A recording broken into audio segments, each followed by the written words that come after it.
There are two major reasons why I keep making YouTube videos, and now for BitChute as well. The first is to document my discoveries. Now, I consider myself a citizen historian, and I've made many breakthroughs the past 5 years. And the secret to my success, and it is a success, is something that I call data spelunking. Now, there are mountains of data out there waiting for intrepid explorers like us to pick through. Pick a topic. There's plenty of work to be done. Just be mindful of the golden rule. Garbage in, garbage out.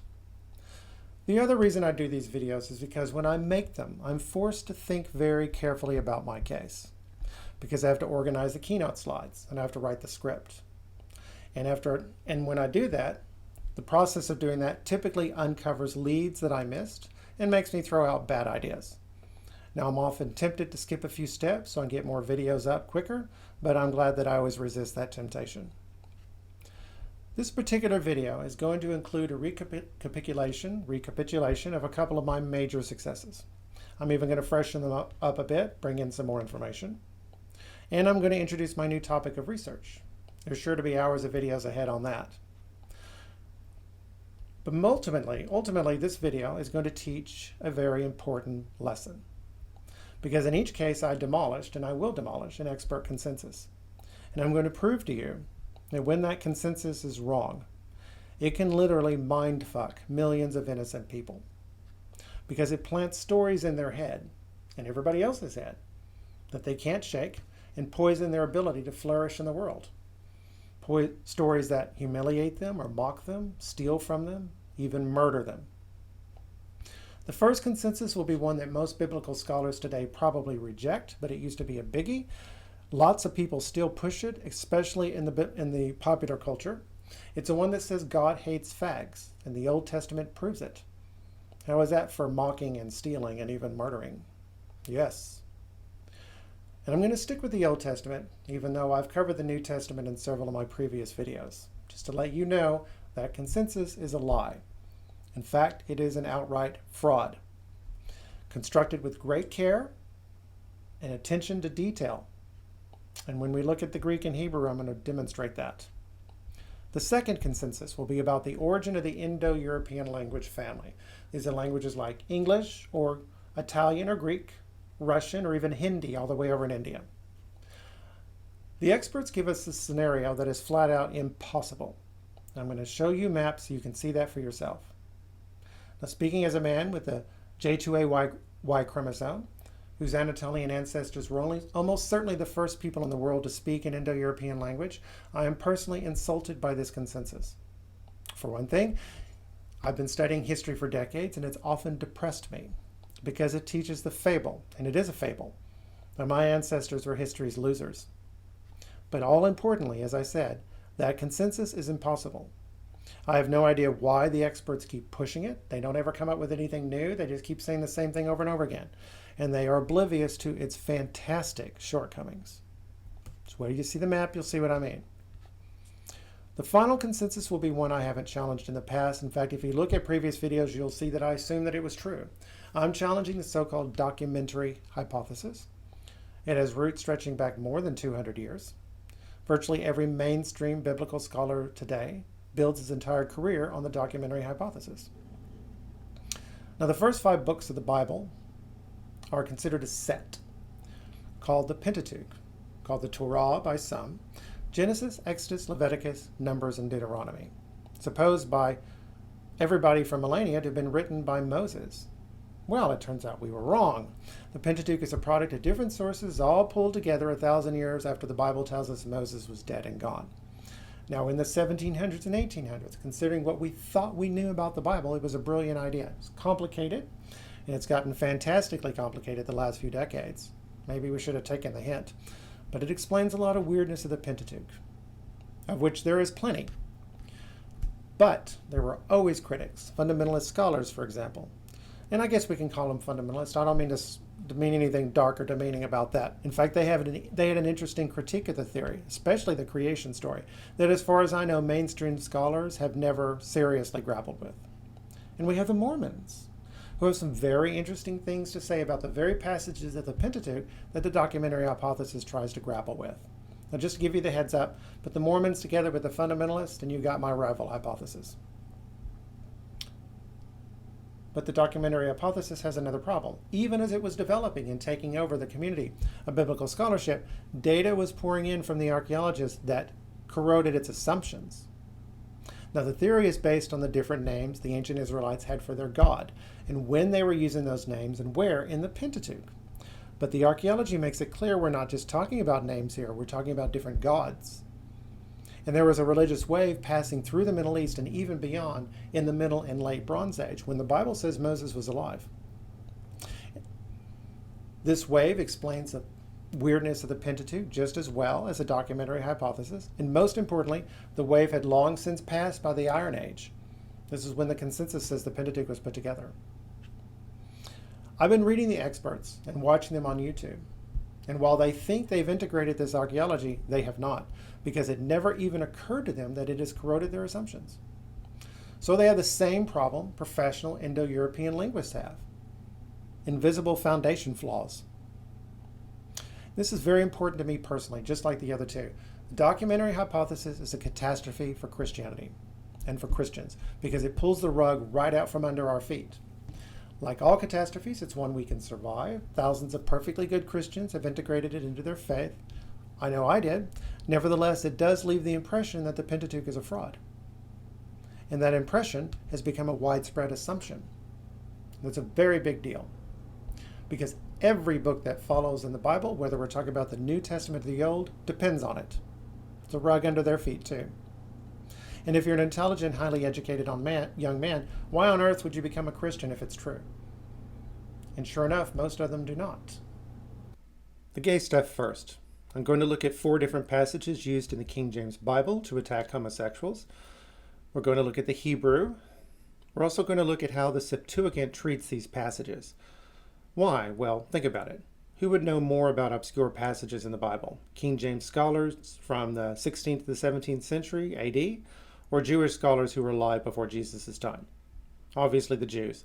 So if I say one thing and the King James people say something else, I treat the Septuagint as a tiebreaker. I think that's more than reasonable. Then I'm going to comment on the verse. You're even going to see some of the archaeology I've been telling you about. Now let's start with the big clobber passage, Leviticus 20:13. If a man also lie with mankind, as he lieth with a woman, both of them have committed an abomination. They shall surely be put to death. Their blood shall be upon them. Sounds straightforward. The only problem is this is a completely artificial creation. It doesn't track with the Hebrew at all. The part where the English tells us, as lieth with a woman, is zakar mishkeve isha in the Hebrew, literally male beds of woman. So what does that mean? Do you know? Are you sure? Because the next word, translated as abomination, is toheva. That's a cult word. It has to do with deity. If they're only telling men not to sleep with men, then they could have just said it. Instead, they're using what looks like an artificial creation alongside a cult word. These are signs. The Greek says almost the same thing, except in Greek. Arsenos koitein gunekos, man bed of woman. As far as I can tell, the Greek word for abomination isn't necessarily about cult, but it is a great word for abomination. Delugma. Sounds like something that makes you want to vomit. De. Now let's make some comments. The King James Version passes an interpretation of an obscure passage off as a straightforward translation. The Septuagint just carries it into the Greek. The Hebrew toheva, abomination, is a cultic term. I talked about these already. Here's a new contribution from this video. Copies of the Epic of Gilgamesh stretching from old Amorite Babylon to the Neo-Assyrian Empire tell us a bed of Ishara, also known as Ishtar, is laid out for brides on their wedding night. Okay, so that specific terminology is used in ritual, in this case a wedding. This covers a 1,000-year stretch, so it's stable. Bed of Ishara, beds of Isha, that's practically the same phrase. Ishara was well known for centuries. She was worshipped by the Hurrians and the Hittites as well as the Semites, 3 completely different groups of people. Ishara is something like Ishtar, and they often bear the same titles. She's also the goddess of weddings. Oh, it gets better. This is not a coincidence. Ezekiel 16, 1-6, Israelites are a Hittite-Amorite hybrid. Your father was an Amorite, your mother was a Hittite. I've talked a lot about the Hittite-Israelite connection. Hittites aren't Semites, they're Indo-Europeans like us. King Solomon's temple was a Hittite temple. We know this for a fact from the archaeology.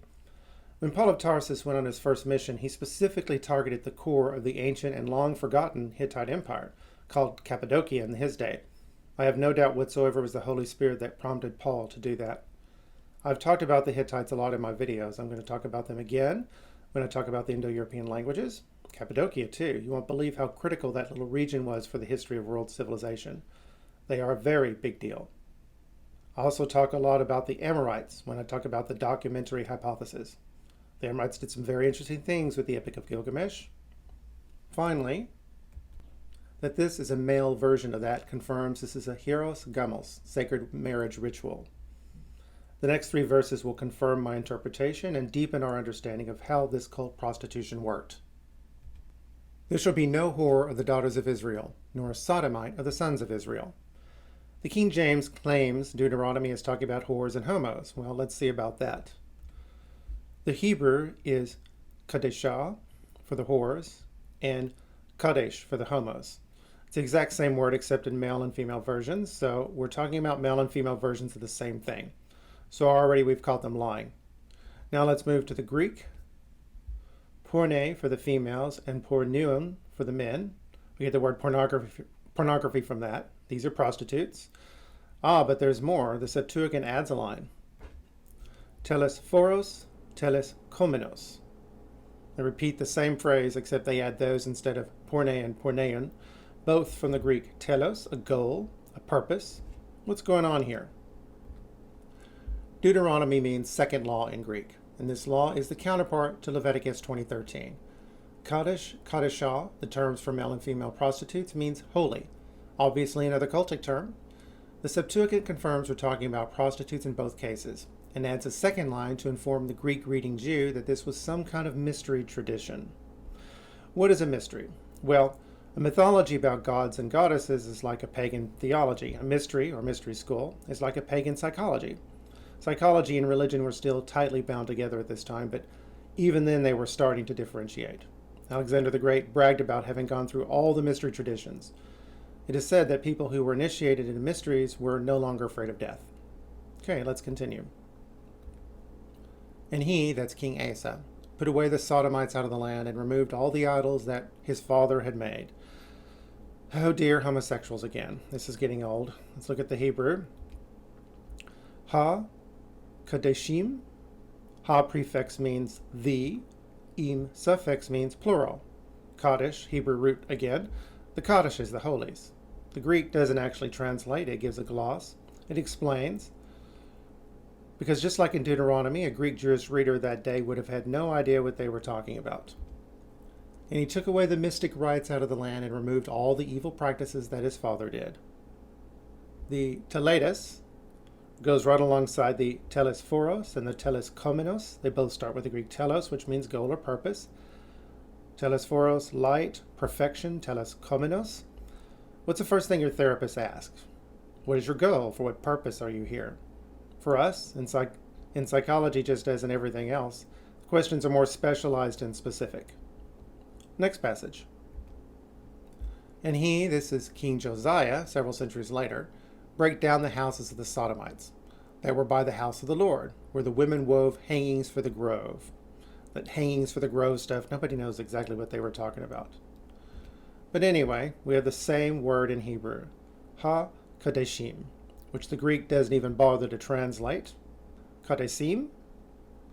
The King James Version translates ha-kadeshim as sodomites. It's the plural from the root kadesh, literally the holies. The Septuagint simply carries it forward as kadeshim. The Septuagint is making this perfectly clear that this was talking about an ancient Israelite mystery school. Now, the translators of the King James obviously knew their Greek and they knew their Hebrew, and they knew what a mystery school was. And this is how I know they went out of their way to turn these passages into anti-gay clobber passages. How they paid great attention to detail, like I say in the interpretation. And the little scheme worked for centuries. But God was always onto their little schemes. And that is why, absent repentance, many of them are probably in hell for this right now, maybe even all of them. You do not lie about the Bible to get ahead in the world. I make a lot of strange claims about it. I do them with great fear and trembling. Sometimes I want to throw them to the ground and run away from them. But I do it because I think they're right, and therefore I have to say it. You certainly don't lie about the Bible to slander and libel fellow Christians. Now, I'm going to finish this by telling you a little story from the Bible. It's one that was brought to my attention by a modern scholar who does not believe there were sacred prostitutes in ancient Israel. This is a story about Judah, after whom the Jews are named, and his daughter-in-law Tamar. Now, in the story, she's called a Kadishah, but she's also called a Zonah. That's what you call a run-of-the-mill prostitute back in those days. Now, his position was legitimate, that since she's called both, the terms are interchangeable. See if you can find the fatal flaw in his argument.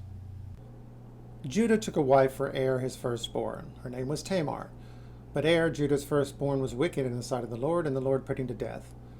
Then Judah said to Onan, "Go into your brother's wife and perform the duty of a brother-in-law to her. Raise up offspring for your brother." But since Onan knew that the offspring would not be his, he spilled his semen on the ground whenever he went into his brother's wife, so that he would not give offspring to his brother. What he did was displeasing in the sight of the Lord, and he put him to death also. Then Judah said to his daughter-in-law Tamar, "Remain a widow in your father's house until my son Shelah grows up," for he feared that he too would die like his brothers. So Tamar went to live in with her father's house. In the course of time, the wife of Judah, Shua's daughter, died. When Judah's time of mourning was over, he went up to Timnah to his sheep shearers, he and his friend Hira the Abdullamite. When Tamar was told, "Your father-in-law is going to Timnah to shear his sheep," she put off her widow's garments, put on a veil, wrapped herself up, and sat down at the entrance to Naam, which is on the road to Timnah. She saw that Shelah had grown up, yet she had not been given to him in marriage. When Judah saw her, he thought her to be a prostitute, and that's La Zona, for she had covered her face. He went over to her at the roadside and said, "Come, let me come in to you," for he did not know that she was his daughter-in-law. And she said, "What will you give me that you may come into me?" He answered, "I will send you a kid from the flock." And she said, "Only if you give me a pledge until you send it." He said, "What pledge shall I give you?" She replied, "Your signet and your cord, and the staff that is in your hand." So he gave them to her, and he went into her. She conceived by him. And she got up and went away. Taking off her veil, she put on the garments of her widowhood. When Judah sent the kid by his friend the Adullamite to recover the pledge from the woman, he could not find her. He asked the townspeople, "Where's the temple prostitute who has a name by the wayside?" Why did they use that? Because of the Hebrew? Ha-Kadeshim, Ha-Kadeshah? But they said, "No Kadeshah has been here."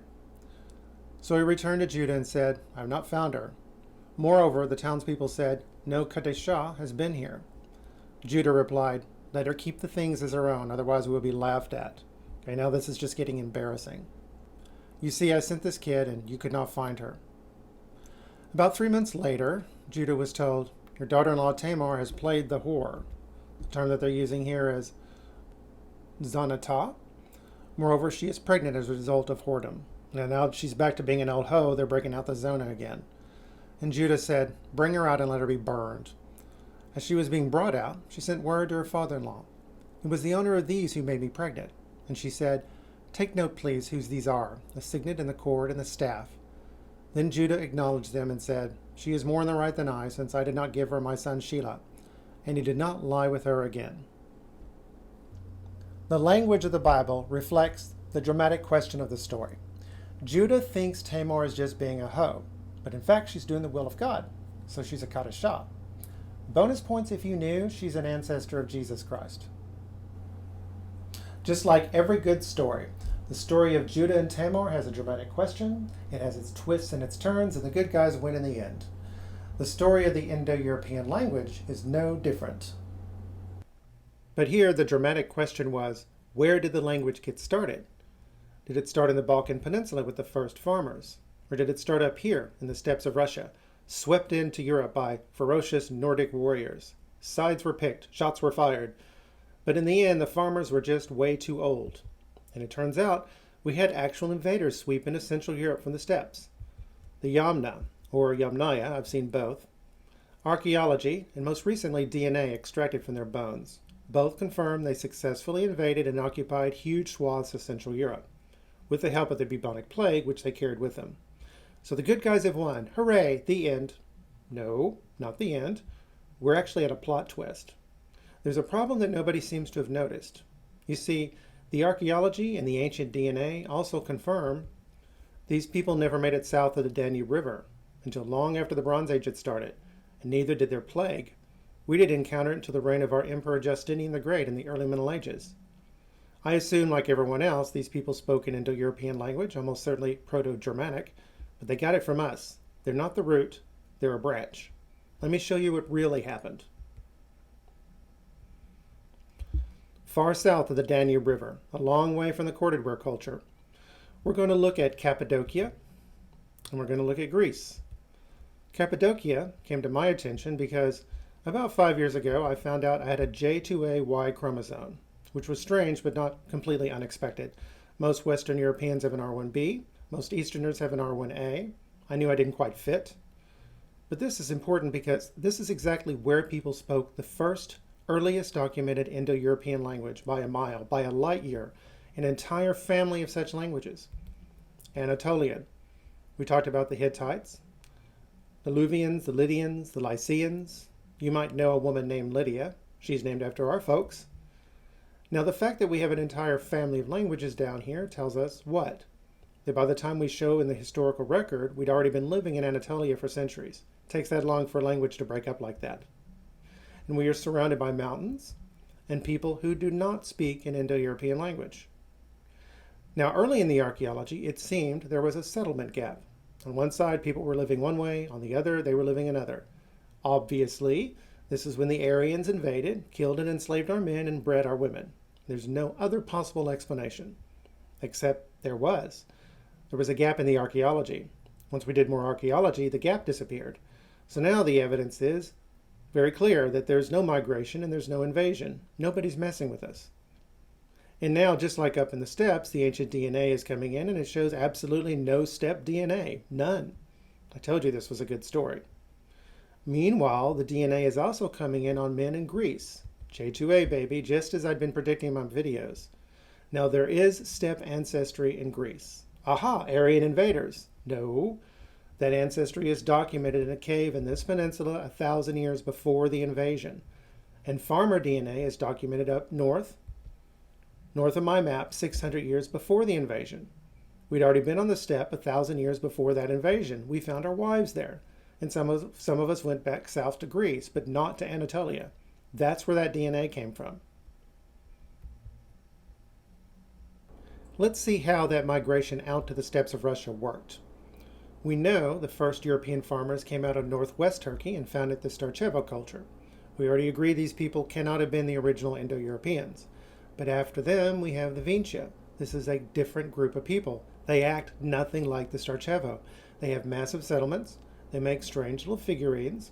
They are metallurgists, the first in the world. So remember the phantom settlement gap in Cappadocia? This is a real settlement gap. And the more archaeology we get, the more blatant this gap gets. Surely the experts would suggest there's an invasion or migration of Anatolians. Not a peep out of them. I know exactly what happened. Those first farmers found copper, and we'd already been experimenting with metallurgy down in Cappadocia. The archaeological record clearly shows us settling around the copper, then later moving around as the copper deposits get exhausted. One mine had been exhausted and abandoned, then later we found more copper and settled there again. Later we moved further north where we're known as the Cucutini or the Trypillian. When the Romanians found us, they called us the Cucutini. When the Ukrainians found us, they called us the Trypillian. Turns out we were the same people. Notice we're now out on the steppes. This precise geographical context can be teased out from a close study of the Indo-European language itself. But whereas once before that was strong evidence that the Indo-European language cannot in fact have an Anatolian origin, we now know that it certainly could. Deep dives into ancient Proto-Indo-European language also shows an intimate connection with the horse and the wheel. So far, the first evidence of horses being used for domestic purposes is on Trypillian territory near Kiev. The first wheel that we know of is here.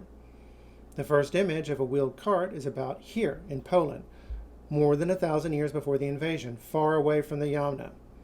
And during all this time, we're building massive settlements, some of which dwarf the original city-states of Mesopotamia. There's only one place on the planet Earth where people are living like that: Cappadocia. So far, so good on the Greeks and the Anatolians. What about the Romans? I haven't read any ancient DNA surveys on them yet because they haven't come out yet. but I know more than enough to know for a fact that the Romans were J2A. Now, not all of us, because plenty of different men came along with us, but the plurality of Romans were J2A. Let's start with a map of J2A men. Now, this is men with J2A and J2B Y chromosomes. The J2B men mostly cluster here in Albania. They're spread out, but much more thinly than we are, except for that very weird island you see up in Russia. I have no idea what that's about. Now, we're spread out all over the east because we were living in the Caucasus Mountains during the last ice age. That's been documented. Notice our peak in Cappadocia. That specific region is where the Hittites came from. But in the west, oh my God, what a coincidence, we look just like the Roman Empire, especially the Roman Republic at the death of Julius Caesar. So obviously, the longer we parked on a spot, the more of us there are. Not exactly brainiac stuff. And where did the Romans come from? They came from Crete. Crete and Cyprus over on the eastern end of the Mediterranean have the highest concentration of men with the J2A Y chromosome in all of Europe. The Minoans on Crete built the first civilization in Europe. Then their culture collapsed about 1450 BC and the population cratered. I think there was a revolution and then there was an expulsion. Central Italy would rival both of these islands for concentration of J2A men if it were an independent country. And oh my God, what a coincidence. Right after the fall of Minoan Crete, archaeology is showing a population explosion right up here.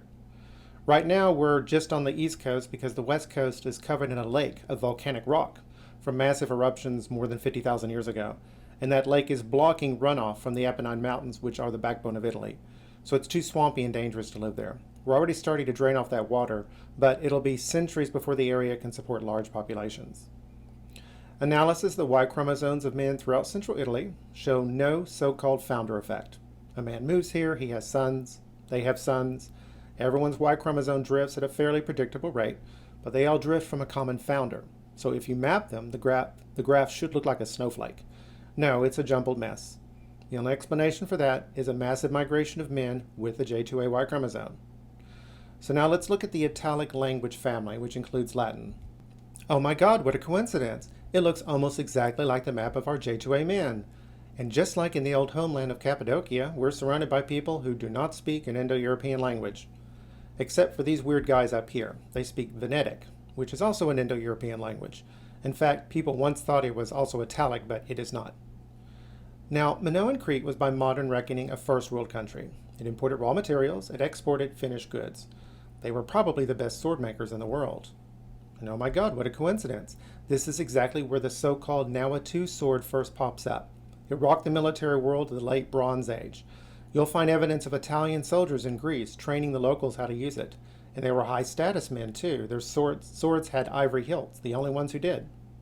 Everyone everywhere would use this sword for the next 700 years, both up north in continental Europe and in the Mediterranean. And as they moved from the Bronze Age to the Iron Age, they started making them in iron. For what follows, I'm folding information from the paper Push and Pull Factors of the Sea Peoples Between Italy and the Levant into stuff I've covered in previous videos. It's by Reinhard Jung. I learned about the ivory hilts from this paper. From the Jung paper, I've learned that you have a little rumble over here. Now our Minoan refugees have settled in. They seem to be attacking these people here. They were the descendants of actual Minoan colonists from centuries back, when they were in the bloom of youth and sending out colonists instead of exiles. Their settlements are burned to the ground, and East Coast settlers replace them. To the northwest of the island of Sicily here, near the toe of Italy's boot, you have the island of Sardinia. Right across the street from Rome, you will notice, it had massive Minoan colonies. They got together, made some friends in the eastern Mediterranean, and boom, the Bronze Age collapse. The result of a successful assault, I suspect, because among other things, these guys were already in the Iron Age. And also, everyone was tired of getting beat up and shoved aside by the big boys, which gave us an opportunity to make friends, and that included the Greeks. We didn't conquer them as much as we helped them overthrow their kings. Archaeology makes it clear there was a lot of revolutionary activity going on. Those Greeks would join us in later stages of the invasion. Now, on the Acropolis of the city of Mycenae in Greece, Mycenae, archaeologists have found a fibula. That's a pin used to hold clothes together. They're a very big deal in Italy at the time and in Greece later. Young points out that this fibula has an exact parallel in Latium, where the city of Rome would later be founded. Maybe the whole thing was ultimately driven by climate change or drought. That's the idea everyone is kicking around. But over in Italy, the archaeology is indicating an economic collapse on the west coast, per Young. But I think this is all us getting back into the game. Italy was too much of a backwater at the time. People blew us off. That economic collapse proved that to us. We had the best swords. As I said, we were probably already in the Iron Age. We figured out how to shut down those expensive and massive chariot armies that were the backbone of everybody's military. And we knew how to tear down the massive cyclopean walls they were building around their cities. These advantages weren't going to last forever, so we needed to strike while the iron was hot, if you will. Also, since we knew we wouldn't be able to conquer and hold this territory, it would be centuries before we'd have a Rome, we used this opportunity to get rid of powers that might be a problem later. Young again informs me that in the Akkar Plain, currently split between Syria and Lebanon, we have a settlement of bona fide Italians. They're locally producing pottery that has exact parallels in southern Italy, and Latium, where once again Rome would later be founded.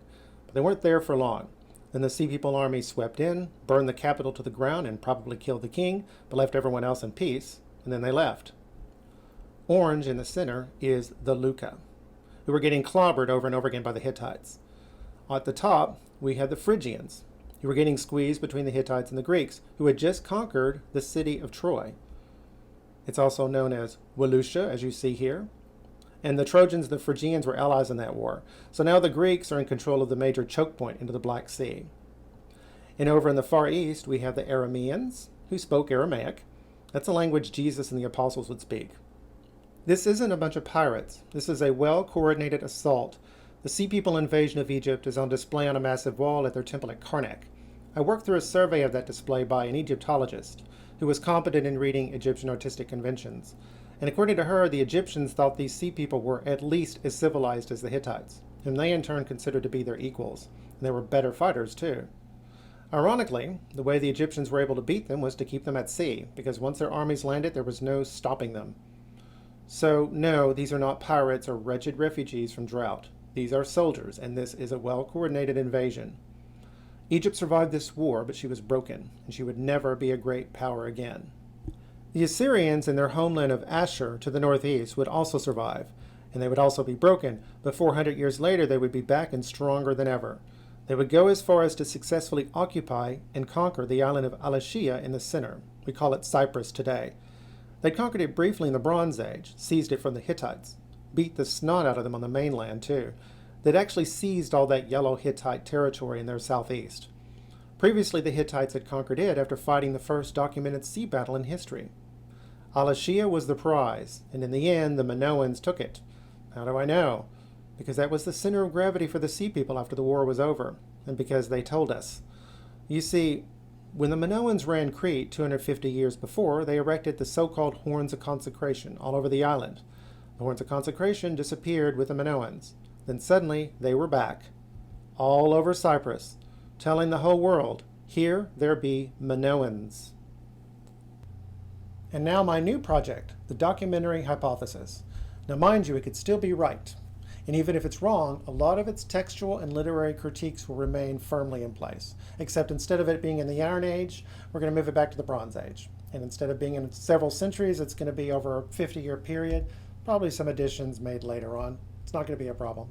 My main point is they never revisited its assumptions.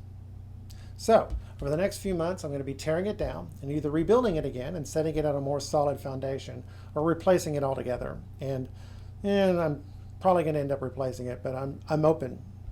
Now, as I've mentioned in several videos, Yahweh of the Israelites was probably originally a thunder god, a storm god.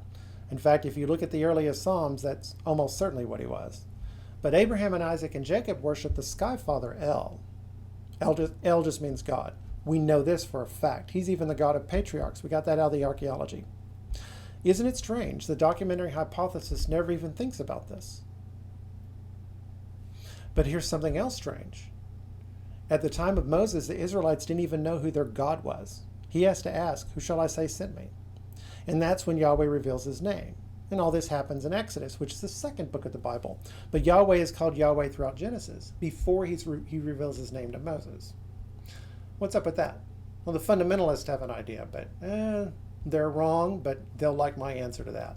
Well, those stories where he's called Yahweh comes from the so-called J source, and the part where he's called El is the E source. J is probably from the southern kingdom of Judah with the capital in Jerusalem. E from the Samaria, the capital of the kingdom of Israel in the north. Then we have the P source, the priestly source, from the priests, obviously. And then we have D for Deuteronomist. This is the guy who wrote the book of Deuteronomy. And probably the history books of Samuel and Kings as well. Although it's more likely we're looking at a tradition or school of thought than a single individual there. And that's how the documentary hypothesis originally divided up its sources. You have a redactor and an editor. Somebody's got to weld this stuff together. But it's fractured even more lately. Now people speak of a so-called holiness code. Part of P, I think. Almost certainly. Here we see Genesis chapter 1 color-coded. Starts out with P, moves in and out between it and J. The Bible with Sources Revealed by Richard Elliott Friedman. It's an excellent way to check out the sources. They're very nicely color-coded, and each source uses different fonts as well. Now, according to this theory, while these different sources might ultimately spring from some guy named Moses, they weren't pulled together until centuries after he was dead, long after 1000 BC. And once again, nobody ever asks, why are the Israelites suddenly worshiping a storm god, and why don't they know his name? Especially since we now know at the same time Moses is said to have lived, storm gods are rising to the top of everybody's cosmic hierarchy, with some exceptions that prove the rule. It's not just the Israelites. In Babylon, we have Marduk. In Syria, Hadad, whom they called Baal, Lord, just like the Israelites called Yahweh the Lord, Adonai. And it's not just the Semites, it's the Indo-Europeans too. Among the Greeks, we have Zeus. And in the Rig Veda, way over in India, we have Indra. And I know this sounds incredible, but we know for a fact that precisely during the time the Bible says Moses was alive, people who worshiped the Vedic gods of India were in the Middle East during that time and only during that time, for about 200 years. I'll be damned, what a coincidence. And all these people are asking, what is the relationship between the storm god and the sky father, or any of the earlier gods? And they're coming up with answers. Well, everybody except the Israelites, apparently. How likely is that? The documentary hypothesis is unaware the question was even asked, because when we were pulling it together, the archaeology hadn't come in yet. I have a very strong suspicion that if it had, there would not have been a documentary hypothesis. There's an opinion that's been fashionable for more than 200 years that Jesus didn't actually consider himself divine, that we evil Euro-pagans hoisted that idea on the poor Galilean and his followers. Untrue. He knew he was Yahweh. And as you'd predict, if you understood the original Israelite concept of Yahweh, Jesus sometimes acted just like a thunder god. So now we're going to look at two timelines. One as theoretically reconstructed by the documentary hypothesis, the other timeline assumed by my new theory. Now, in both cases, we're going to take the chronology as presented by the Bible seriously. So, for example, we're going to put the Exodus in the first half of the 15th century BC, maybe the middle of the 15th century, whereas most scholars put it 200 years later, although many of them don't even think the Exodus happened. Shame on them. We're going to start our timeline with the birth of the patriarch Jacob. Why Jacob and not Abraham? You'll see.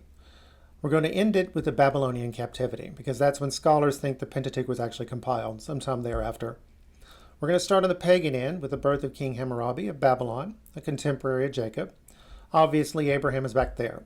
Abraham didn't just make a covenant with God, he made one with King Abimelech, the Philistine, too. I've talked about that in several of my videos.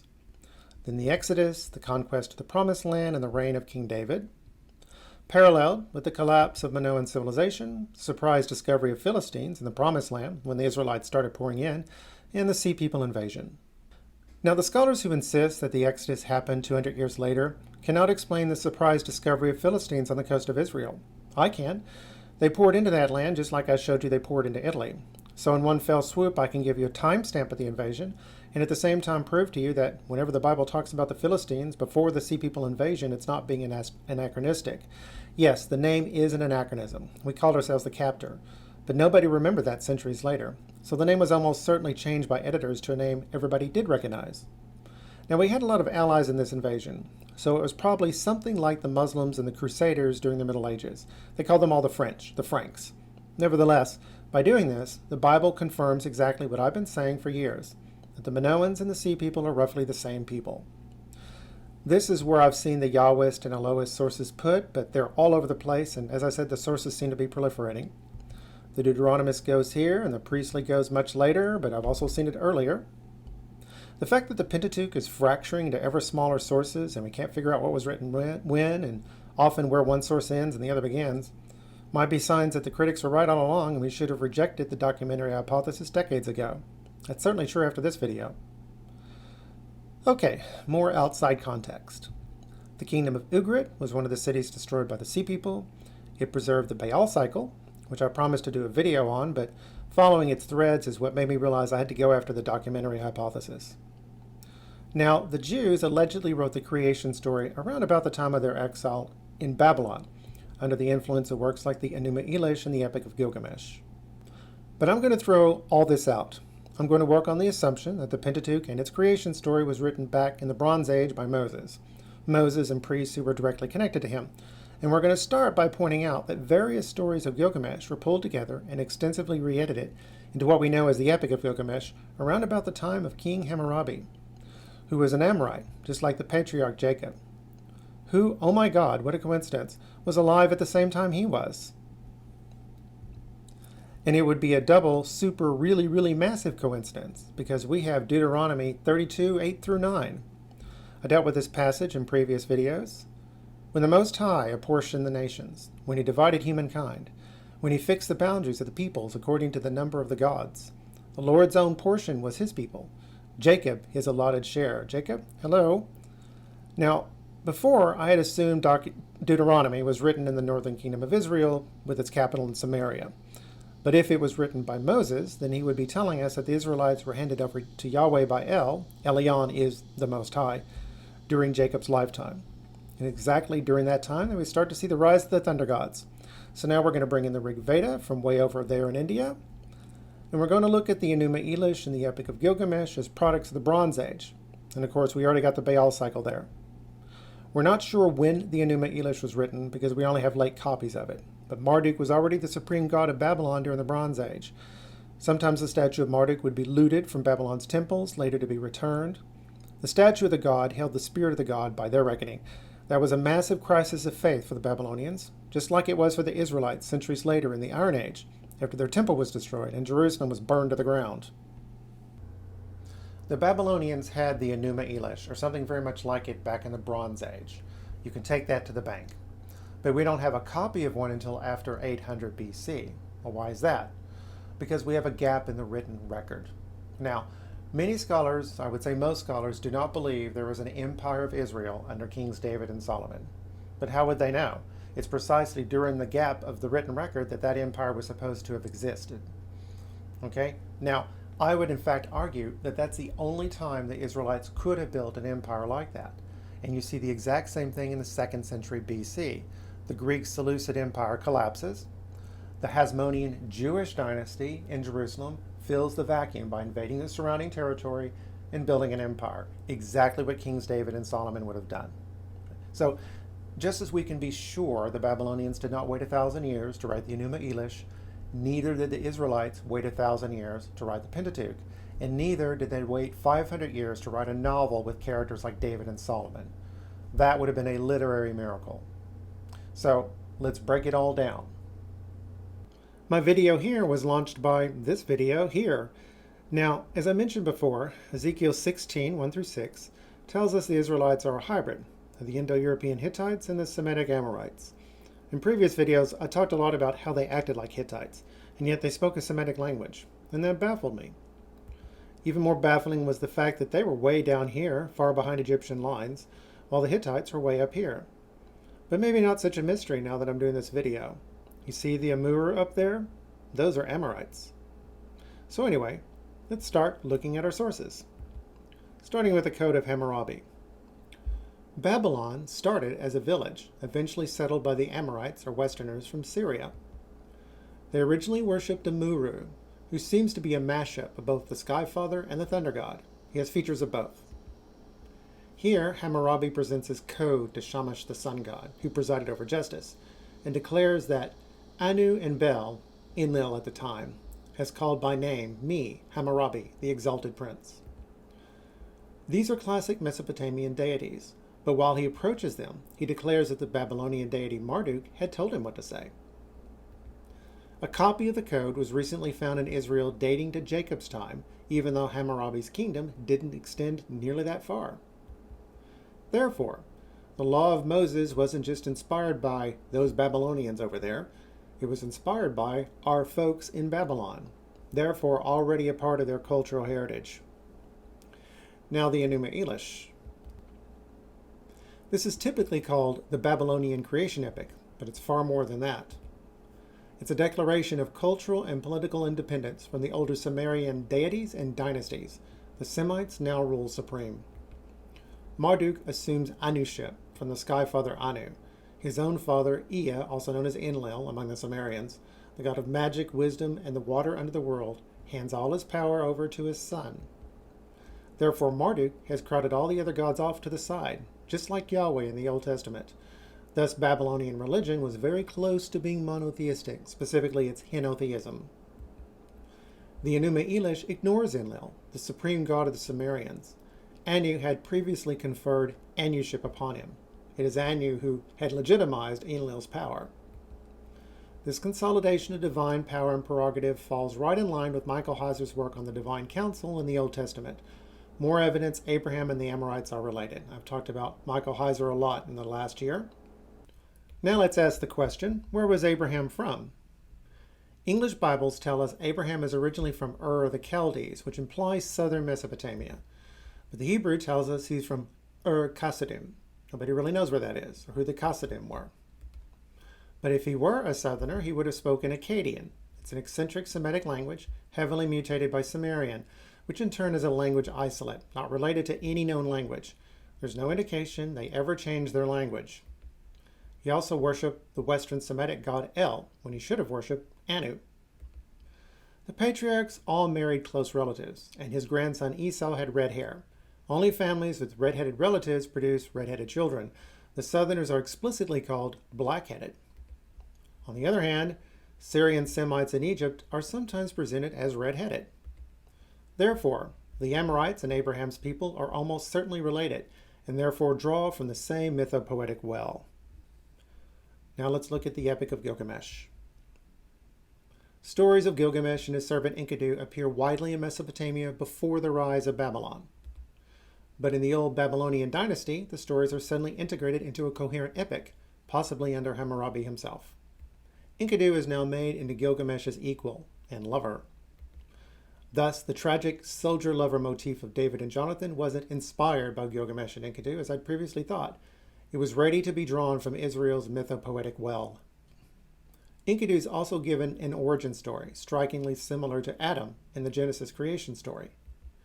We treat Adam like it's his name, but he's actually Ha-Adam, the Adam, formed from Ha-Adamah, the ground or the earth. Thus he is actually the earthling or the groundling. Read that way, alongside the creation story of Enkidu, the literary genius of the Amorite epic is striking. You can also read it as a commentary on Genesis. Thus, the Amorites grafted familiar mythopoetic motifs onto the older Sumerian tradition, confirming that the Genesis creation story was handed down in great detail from Abraham to Moses and with admirable fidelity. This also deepens previously noted parallels between the Hebrew and Babylonian creation stories. Parallels noted by scholars, not necessarily here. Now, the Rig Veda. With the exception of those in Book 1 and 10, the youngest, poems of the Rig Veda were first heard, Shruti, 1500 BC, at the latest, perhaps as early as 1700 BC. The language of the poems demonstrates that. By 500 BC, its Sanskrit was practically a foreign language. The poems also demonstrate that they had not yet entered India in large numbers and were therefore much closer to the Middle East geographically, almost certainly modern-day Pakistan and Afghanistan. The soma plant, so prominent in these Vedas, doesn't grow in India, but can still be found in Afghani apothecary shops. It's a mild stimulant like coffee. Indra, the thunder god, is prominent in these poems, alongside the aforementioned Soma, treated as a deity in its own right. The much older Agni, god of fire, is also prominent. He dates back to the beginning of the Indo-European language.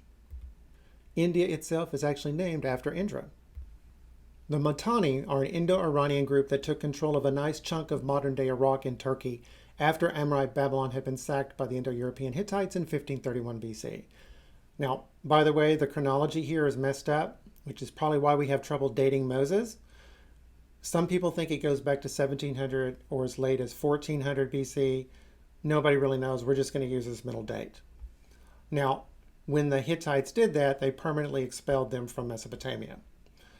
Now, these Mitanni were a small elite that had imposed themselves on a larger Hurrian-speaking population. Their names and military terminology are easily comprehensible to a Sanskrit hearer of the Rig Veda, and their prestige could have easily influenced its formation at this critical stage of development. So they were doing here in the Middle East what they would later do over in India. They probably learned lessons here that they took to heart and applied over there. On the other hand, these events unfold centuries before the arrival of the Indo-European speaking Iranians who ruled the Persian Empire. So it's no surprise a thunder god does not have a prominent place in Zoroastrianism, which is their religion. And now we're on the subject of exceptions.